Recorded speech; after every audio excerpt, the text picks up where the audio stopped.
Well, thanks, Steve, man. It really is quite the hike because I don't do a tremendous amount of hiking, but this was really neat. We started at Antelope Point Marina on Lake Powell, which is on the very southern end. We spent a day on the houseboat traveling north.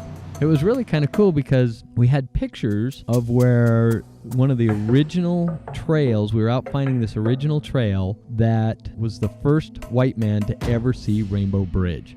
My great-grandmother was the first Anglo we know of that heard about Rainbow Bridge from a Navajo man who had visited their trading post.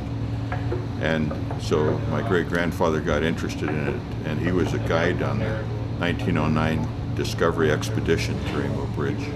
Well, for me personally, it's going out and being out overnight, multiple nights, into an area like this. It's a pretty rugged country, and so it's going to be a lot different, a lot farther out than usually. Even though you're close to the lake, you're out in country that's pretty far away from everything. So that's going to be different. We're going to get to see a lot of sites that were real important to not only Zane Grey, but Teddy Roosevelt too, was another person that really was in love with this area and came to see it.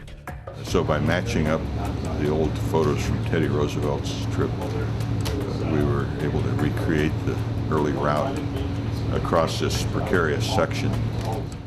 So it was so cool because we could go out there, and here's a picture of Teddy Roosevelt and Zane Grey, and you could actually see the exact same spot where they had stood, and you could stand right there. I thought it was pretty cool, walking where they did a long time ago, to see what they had to go through to get down here and throughout the trail to Rainbow Bridge.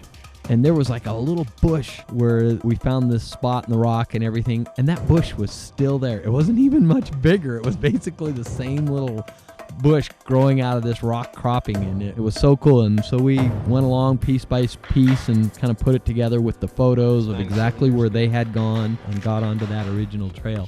Zane Grey's the writer that makes that real easy, because what he liked to do when he was writing and describe the country so much and in such detail that it makes it real easy to go there, and when you see a site that he's talking about, it's very apparent. You can point to it and see the curves and the lines and the mountains and the trees. And he's describing them in such detail and in such a way that it makes it real easy to find those sometimes. So it makes it real fun when you get to a location that he's writing about in the book, and you've got the book with you, or if you've got the quote, and you can just read down through there and say, yep, I found it, this is it, so that makes it real nice. So after a day of out hiking and looking at these pictures and finding these different places where Teddy Roosevelt and Zane Grey had been, we actually then went over and dropped into another canyon, into Surprise Valley, and it is quite a surprise because it is absolutely spectacular. Surprise Valley is really a special area right along the North Rainbow Bridge Trail, and it's an area that the early explorers from the very beginning in 1909 came through, and they believed it was a special place, and I think most of the people that come here today still do. We've seen other photographs, we've seen paintings of other people, and it just all reminds you of this. But I mean, being here in person, those don't do any justice at all. This is magnificent. It's quite amazing to get back and follow the footsteps of some of those early guys. They, you can understand why they call Roosevelt the Rough Rider, because that must have been quite the ride. There were places where they had to literally walk their horses because it was way too steep for the horses to handle a rider on the back of them. So it was quite amazing. And then to come into Rainbow Bridge and see how beautiful that was was just a fun hike. It's never boring. I never get tired of seeing the scenery, even though I'm traveling along the same trail. It's worthy of coming back time and time again. Well, if they like to hike and they want to come out and camp out here, I think it'd be an excellent place to do it. This time of year although it was pretty warm during the day and some of the trips up some of these ridges, it's certainly doable for somebody that hikes a little bit, and get a chance to stay on the lake too. That's always nice.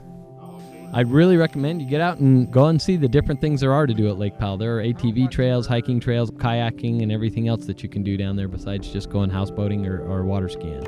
And that's coming from a guy who water skis all the time. So, well, I got to go. I'm Darren Kinder. We'll see you next time. We need to get you back to Steve and Malia at the Valley of Fire.